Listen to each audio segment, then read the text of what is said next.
வணக்கம். Cine cine mini mini உங்களுக்கே நல்லா தெரியும்ல, நடிகர் சிவாஜி கணேசன் தங்கப்பதக்கம் அப்படின்ற படத்தை சொந்தத்தில் தயாரித்து கதாநாயகனாக நடித்தார் அப்படின்றல அது மிகப்பெரிய வெற்றி படமாக அமைந்தது. அந்த திரைப்படத்தை பி. மாதவன் இயக்கினார். அந்த திரைப்படத்திற்கு கதை வசனம் எழுதியவர் இயக்குனர் மகேந்திரன். மகேந்திரன் நாடகத்திற்காக எழுதிய ஒரு கதையை அடிப்படையாக வைத்து நாடகமாக சிவாஜி நாடக மன்றம் நடத்தி பெரிய அளவில் வெற்றி பெற்று அதற்கு பிறகு அது திரைப்படமாக எடுக்கப்பட்டது. அப்போ செந்தாமரை ஏற்கனவே நடித்த அந்த கதாபாத்திரத்தில் எஸ்பி சௌத்ரி அந்த கதாபாத்திரத்தில் 2 1 அப்படின்ற பேரில் செந்தாமரை நடத்தின நாடகத்தை சிவாஜி நாடக மன்றத்தின் மூலம் நடத்துவது அப்படின்ற முடிவுக்கு தங்கப்பதக்கம் அப்படின்னு சொல்லி அதுக்கு பேர் மாற்றி சிவாஜி சொந்தத்தில் அந்த நாடகத்தை தயாரித்து அப்படின்ற முடிவுக்கு அப்படின்னு அந்த காரியம் நடந்த பிறகு அதுக்கு ரிஹர்சல் அப்படின்ற ஒரு மேட்ரு இருக்கு இல்லையா. அப்போ சிவாஜி சார் நிறைய படங்கள்லாம் நடித்து அப்படின்னு வரும்போது சிவாஜி சார் ஷூட்டிங் போயிடுவார். படப்பிடிப்பு வேறு இடங்கள் நடந்துகிட்ருக்கோம். அது முடிஞ்சு ஈவினிங் டைம் ஆன உடனே சிவாஜி சார் வர்றது. வந்த உடனே மகேந்திரன் சார்கிட்ட சொல்லி கதாபாத்திரம் பேசக்கூடிய வசனம் இருக்குல்ல, அது மகேந்திரன் சார் சினிமாவும் நானும் அப்படின்ற அந்த புக்கில் மகேந்திரன் சார் எழுதியிருக்காரு. சிவாஜி சார் அந்த ஷூட்டிங்லாம் முடிஞ்சு வந்தோடனே சாயங்கால நேரம் வந்தோடனே மகேந்திரன் சார்கிட்ட அந்த வசனத்தை தான் பேச வேண்டிய டைலாக், எஸ்பி சௌத்ரி கேரக்டர் பேச வேண்டிய டைலாக் இருக்குல்ல, அதை ஃபுல்லாகவே சிவாஜி சார் வாசிக்க சொல்லுவாராம். ஃபுல் நாடகத்தில் எல்லா காட்சிகள்லையும் பேசக்கூடிய வசனம் அது ஃபுல்லாகவே மகேந்திரன் அந்த வசனத்தை ஃபுல்லாக கம்ப்ளீட்டாக வாசி அப்படின்னு வரான். கண்ணை மூடிக்கிட்டு சிவாஜி சார் அப்படி உட்காந்துருப்பாரான். மகேந்திரன் சார் அதை ஃபுல்லாக வாசிக்கிறது.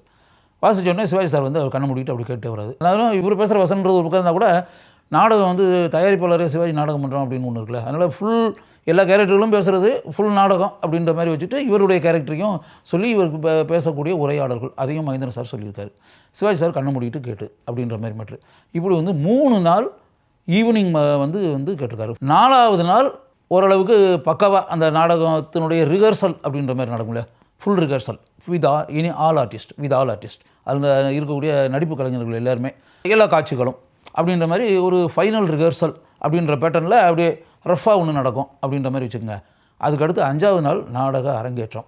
தங்கப்பதக்கம் அப்படின்ற பேர் மாற்றப்பட்ட பிறகு நடிகர் திலகம் சிவாஜி கணேசன் எஸ்பி சௌத்ரி கதாபாத்திரத்தில் நடிக்க ஆரம்பித்த பிறகு சிவாஜி நாடக மன்றம் அந்த நாடகத்தை தயாரிக்க ஆரம்பித்த பிறகு அந்த நாடகத்தினுடைய அரங்கேற்றம் மியூசிக் அகாடமி தியேட்டரில் அங்கே தான் அரங்கேற்றம். அப்போ அந்த அரங்கேற்றத்திற்கு சீஃப் கெஸ்ட் அப்படின்றதுல தலைமை அது பெருந்தலைவர் காமராஜர் தலைமையில் தங்கப்பதக்கம் நாடகத்தினுடைய அரங்கேற்றம் நடைபெற்றிருக்கிறது. மகேந்திரன் சாருக்கு ஒரே பதட்டம். என்ன அப்படின்னா 3 நாள் சாயங்கால நேரத்தில் நம்மளை வாசிக்க சொல்லி வசனத்தை கேட்டார், அவ்வளோதான். இப்போ டோட்டல் நாடகமே நடக்க போகுது. அந்த 3 days கண்ணை மூடிக்கிட்டு அவர் கேட்டதுன்னு இருக்குல்ல, அதை மட்டுமே வச்சு அவர் எப்படி நடிப்பார், எப்படி வசனம் பேசுவார், நடிச்சிருவாரா அப்படின்ற நடிகர் திலகம் அது வேறு விஷயம். இருந்தால் கூட ஒரு ரைட்டர்ன்ற முறையில் மகேந்திரன் சாருக்கு அந்த பதட்டம் இருக்கும்ல. மகேந்திரன் சார் அதை என்கிட்ட நேரடியாக சொன்னார், என்ன மிஸ்டர் சுரா, நான் ரொம்ப பதட்டம் சுரா, எனக்கு அப்படியே பதறி போயிருந்தேன். எப்படி 3 days ஈவினிங்கில் நம்ம வாசிக்க சொன்னதை கேட்டுட்டு அப்படியே இப்போ ஃபுல் நாடகத்தில் நான் பேசிட முடியுமா, அந்த வசனத்தெல்லாம் பேசிட முடியுமா அப்படின்னு. எவ்வளோ பெரிய விஷயம் யோசிச்சு பாருங்கள். சிவாஜி சார் எக்ஸ்ட்ரானரியாக பண்ணியிருக்காரு. மகேந்திரன் சார் சொல்கிறாரு, ஒரு வரியை கூட அவர் விடலையாம், ஒரு வார்த்தையை கூட விடலை. மகேந்திரன் சார் என்ன எழுதியிருக்காரோ ஒரு வரி கூட விடாமல், ஒரு வார்த்தை கூட விடாமல் நடிகர் திலகம் சிவாஜி கணேசன் எக்ஸ்ட்ரானரியாக பேசி நாடகத்தில் நடித்திருக்கிறார்.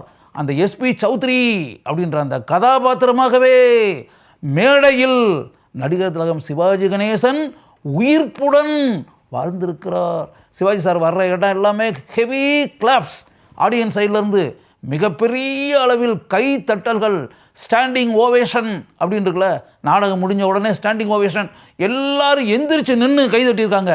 சிவாஜியினுடைய நடிப்பை பாராட்டும் வகையில் சூப்பர் ஹிட் ட்ராமா தங்கப்பதக்கம் மிகப்பெரிய அளவில் மக்களுடைய வரவேற்பை அந்த நாடகம் பெற்றது.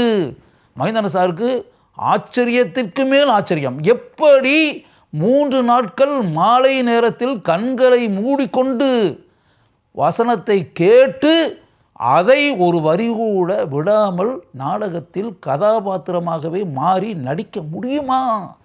நடிகர் திலகம் சிவாஜி கணேசனால் மட்டும்தான் முடியும் அப்படின்னு சொல்லி மகேந்திரன் சார் சொல்கிறாரு. இப்போ நாடகம் முடிஞ்சிருச்சு, க்ரீன் ரூம் அப்படின்றதுல அங்கே மகேந்திரன் சார் போகிறாரு. மகேந்திரன் சார் ரொம்ப அருமையாக சொன்னார் ஒரு வார்த்தை, அங்கே வந்து சிவாஜி வந்து ஸ்டேஜில் இருந்தது எஸ்பி சௌத்ரி அப்படின்ற காவல்துறை அதிகாரி. இப்போ ரூமுக்கு போனோடனே சிவாஜி சார் வந்து அந்த சட்டையெல்லாம் கழட்டிட்டு பனியனை போட்டுக்கிட்டு சிவாஜி சார் அப்படியே ஒரு ஈஸி சேரில் அப்படியே துவண்டு போய் சொல்கிறாரு. அங்கே வந்து போலீஸ் ஆஃபீஸராக வந்து மேடையில் சிவாஜி வந்து அப்படியே கம்பீரமாக பேசி நடித்தார்ல, நான் ரூம்குள்ளே போகிறேன், அப்படியே துவண்டு போய் சாஞ்சி படுத்துருக்காரு. களைச்சி போய் டயர்டாகி அப்படின்னு சோர்வடைஞ்சு போய் அந்த எனர்ஜியை ஃபுல்லாக ஸ்டாமினா பவர் அந்த இது இருக்கு பாருங்கள், அந்த நடிப்பு அப்படின்ற அந்த இடத்துல வரும்போது தன்னுடைய அந்த உடல் மொழி பாடி லாங்குவேஜ் அப்படின்றோம்ல, அதில் வந்து தன்னுடைய ஸ்டாமினா பவரை ஃபுல்லாக அந்த கேரக்டருக்குள்ளே கொண்டு வந்து சிங்கம் மாதிரி சீறி ஸ்டேஜில் அந்த எனர்ஜியை ஃபுல்லாக ஸ்பெண்ட் பண்ணிட்டார். அந்த கதாபாத்திரத்தில் வந்து வசனத்தை பேசி நடித்து இதெல்லாம் பண்ணியாச்சு. பண்ணிட்டு வந்து அந்த எனர்ஜி ஃபுல்லாக போன உடனே இப்போ கடுமையாக வேலை செஞ்சு அப்படின்னா ஒரு டயர்ட் ஆகும்ல, சோர்வடைஞ்சிருவோம்ல, அந்த அளவுக்கு சோர்வடைஞ்சு போய் சிவாஜி சார் வந்து அப்படியே ஈஸி சேரில் அப்படியே சாஞ்சு அப்படி உட்காந்துருந்தார் அப்படின்னு. மகேந்திர சார் என்ன அதை எப்படி சொன்னார்னா, இதுவரை நம்ம மேடையில் பார்த்தது எஸ்பி சௌத்ரி அப்படின்ற அந்த கேரக்டர், இப்போ வந்து க்ரீன் ரூமில் நான் பார்த்தது இருக்குல்ல, அது வந்து விசி கணேசன், எஸ்பி சௌத்ரி கிடையாது, இது வந்து விசி கணேசன்ற மனிதன் அப்படின்னு சொல்லி மகேந்திர சார் ரொம்ப அருமையாக இந்த விஷயத்தை சொன்னார். அதே விஷயத்தை அந்த புக்லேயும் எழுதியிருக்காரு. இப்போ நான் சொன்ன இதே விஷயத்தை தான் மகேந்திர சார் உள்ளே போன உடனே, வா மகேந்திரன் நீ எழுதின வசனத்தை வந்து ஒரு வரி கூட விடாமல் நான் பேசிட்டேனா அப்படின்னு கேட்டாரான். மகேந்திரன் சாருக்கு வந்து ரொம்ப சந்தோஷம். ஒரு வரி கூட விடலை, ஒரு வார்த்தை கூட விடலை, அருமையாக பேசிட்டீங்க, எனக்கே ஆச்சரியம் உண்மையாகவே அப்படின்ற மாதிரி மகேந்திரன் சார் சொன்னாராம். சொன்ன உடனே சிவாஜி சார் வந்து மகேந்திரன் சார் முகத்தையே பார்த்துக்கிட்டே இருந்தாராம். அதை மகேந்திரன் சார் எப்படி சொல்கிறாருன்னா, ஒரு மாணவன் வந்து ஆசிரியரை பார்த்து கேட்டது மாதிரி தன்னை ஒரு ஸ்டூடெண்ட் மாதிரி நினச்சி என்கிட்ட கேட்டார். நான் உன் வசனத்தில் நான் நல்லா பேசிட்டேனா, ஒழுங்காக பேசிட்டேனா, அந்த ஒழுங்கு அப்படின்ற அந்த வார்த்தை சிவாஜி சார் இதே வார்த்தையை தான் யூஸ் பண்ணியிருக்காரு. நீ எழுதின வசனத்தை ஒழுங்காக நான் பேசிட்டேனா மகேந்திரன் அப்படின்னு யோசிச்சு பாருங்கள்.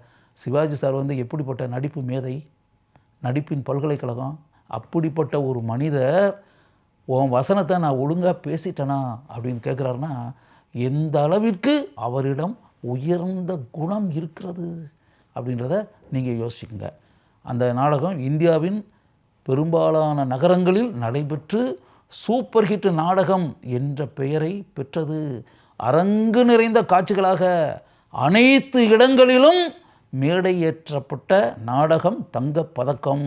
அந்த தங்கப்பதக்கம் 100வது நாள் அரங்கேற்றம் செய்யப்படும் போது அந்த இடைவேளை அப்படின்ற ஒன்று இருக்குல்ல, அந்த டைமில் வந்து சிவாஜி சார் வந்து அந்த நாடகத்திற்கான கதை வசனத்தை எழுதிய மகேந்திரன் சார் வந்து மேடைக்கு வர சொல்லி மகேந்திரன் சாருக்கு வந்து தங்க மோதிரத்தை தன் கையால் அணிவித்திருக்கிறார், அவரை பாராட்டும் வகையில் அப்படின்னு வச்சுக்கோங்களேன்.